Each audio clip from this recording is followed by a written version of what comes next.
Hi, Manny. Thank you for coming on with me today. You're welcome. Thank you for having me. So, Manny, tell me a little bit about you. About me or We're gonna kind of go a little bit. First, what's your brand? What do you got going on?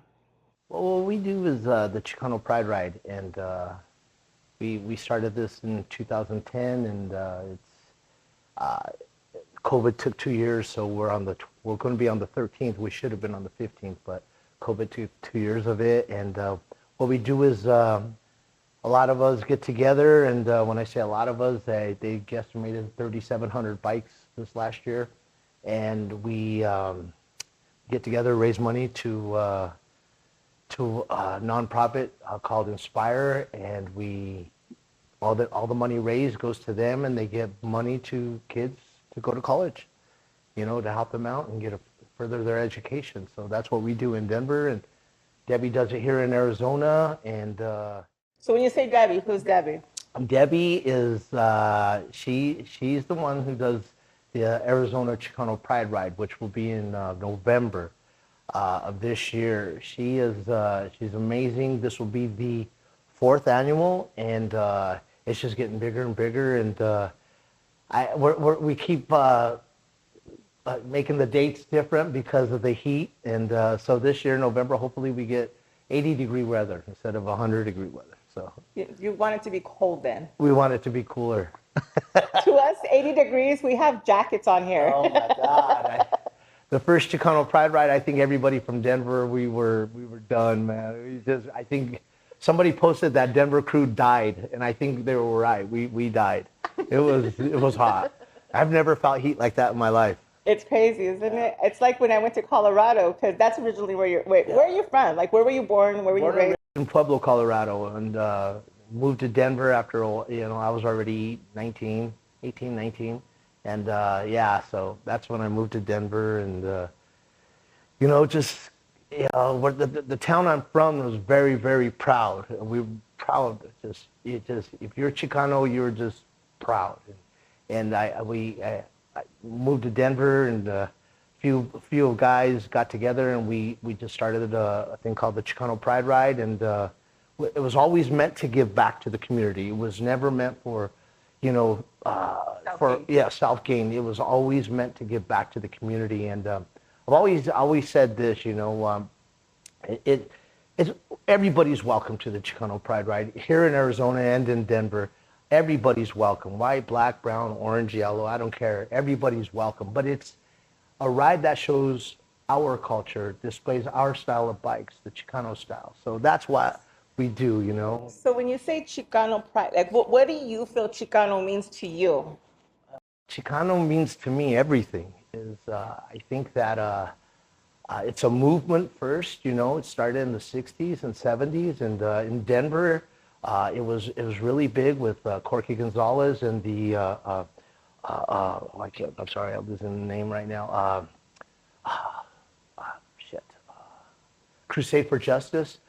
So it was really big in Denver, and we had the West High School walkouts. We had La Raza I wouldn't say riots. It was that the police attacked the people in La Raza Park for standing up for what they believed in, and so Denver has a lot of history of Chicanismo, and I brought it. I felt that the ride would bring it out. I don't ever want to lose the word Chicano because I think that it's important for our kids to know what we went through and our grandfathers went through, and what we're doing for them now and what they could do for us in the future, our culture.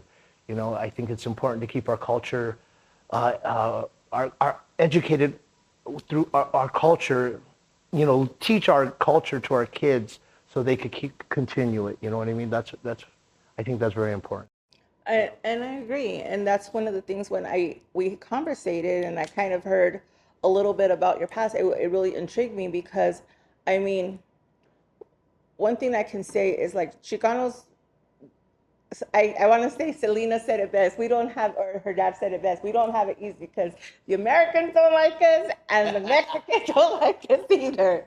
I mean, it's a struggle that we go through because you don't talk Spanish, they're sending us across the border because they're calling us wetbacks, and we're like, we don't even speak Spanish, right? And we're over here, and it's like, and they're like, you need to go back, or over there, they're like, you're a damn pocho because you don't know how to speak Spanish. So everybody's kicking us out of somewhere because we're not one or the other. But I mean, I'm very proud to be Chicana because I think that our culture, it's a very strong culture because we try to unify everybody, Yeah. and it's a good feeling that we stand there with our pride, and there ain't much people that could take us down once you stand there for what you believe in. I agree 100%. I think our culture is beautiful. We got the best of two worlds. We got the Mexican heritage, and we live in one of the greatest countries ever, we're in the best country, America. So, we have the best of both worlds, but it's important to never forget, our heritage and our culture. And I think that educating our youth with Latino studies and Chicano studies and just let them know, hey, this is us. We have a movement. It's just not, nobody's going to ever forget Martin Luther King. Nobody in 200 years will still talk about Martin Luther King. But why aren't they not talking about our movement? Why are they not talking about Cesar Chavez more, Jorge Gonzalez more, and the other people that led the way for our people to do better for themselves? They fought for our education. They fought for better wages. They fought for that. We can't forget that. It's still American history. But one of the biggest things that people forget is that Texas, New Mexico, all these states, California, Arizona, they were all Mexico states to begin with. Yeah. And so, and where we're at, I mean, that's why we're Chicanos, because we stayed here. We're Yeah. not Yeah. from either side. This is our hometown. Yeah. You can't kick us out of where this is ours. Exactly. We didn't cross the border. Right, The the border border crossed crossed us. us.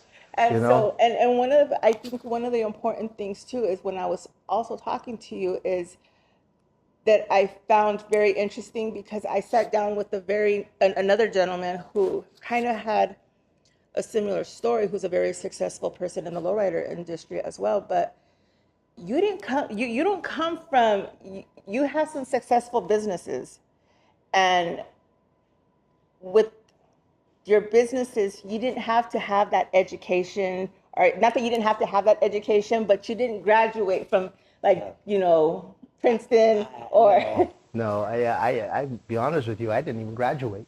My mom told me a long time ago, be a man, you're gonna have to work hard. What I lacked in education, I'll have to make up in hard work. And I believe that the work ethic of our people is second to none. Second to none. I believe that we're very hardworking people, and we could accomplish anything we put our mind to, whether we're educated or not. Don't get me wrong, I think education is the key. That's why it's so important to get our youth and our kids educated, because education is the key. But there's a few of us that, made the right decisions and did some right things and just happened to do okay, and I think there's a lot of stories like that.